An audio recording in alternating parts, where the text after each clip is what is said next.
Saya ke Mas Hikmat dulu sekarang. Mas Hikmat belum tahu mau menonton atau tidak karena ada isu etis ya, Mas? Ya, saya masih dalam proses menimbang secara etis apakah saya punya alasan etik cukup untuk menonton ini, karena menyimak kontroversi tidak hanya pada saat film ini beredar sekarang. Dan ya, saya bagaimanapun kalau dalam hal industri saya akan memberi selamat bahwa 4,5 juta itu 12 hari tahun ini termasuk perform yang paling bagus. Tapi saya pribadi sebagai penonton, alasan apa saya melihat sebuah film yang genre-nya eksploitatif tentu rawan mengeksploitasi.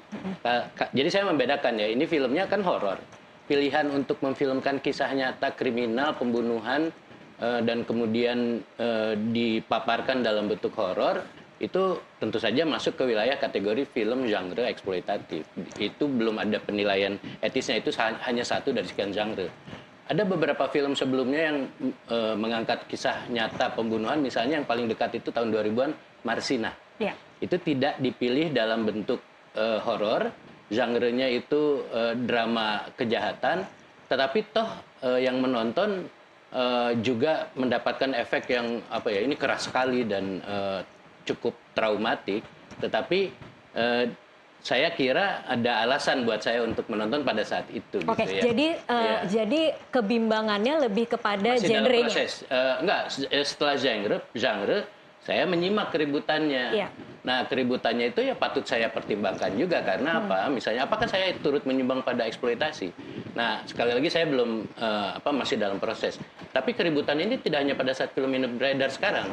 Sebelumnya ada kan? Sebelumnya udah ada beberapa yang meributkan, dan ini kok dari kisah nyata dan seperti tidak peka ya terhadap korban dan sebagainya dan sebagainya. Ada tapi kan dapat banyak izin dari keluarga, Mas. Nah, itu yang kemudian bagian dari proses. Saya melihat, tapi bagaimanapun di satu sisi ada izin dari keluarga.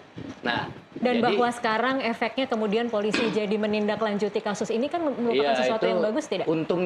Untungnya sesuai seperti yang dimarketkan, yang dipasarkan, yaitu bahwa ini agar ada hikmahnya dan sebagainya. Untungnya arus perhatian masyarakat lebih pada ini kok ada ketidakadilan gitu. Jadi bahwa ini kasus ini belum selesai. Jadi seperti saya bilang, saya prosesnya masih keburu dipanggil ke sini. Keburu dipanggil ke sini. Oke. Mudah-mudahan setelah ini mau menonton ya. Tapi saya kira sih yang namanya film menjadi wahana untuk menyadarkan masyarakat akan adanya ketidakadilan itu cukup sering kok. Kalau memang ini bisa diambil sebagai posisi itu ya silahkan aja. Jadi saya kira di satu sisi ini bukan hal yang aneh.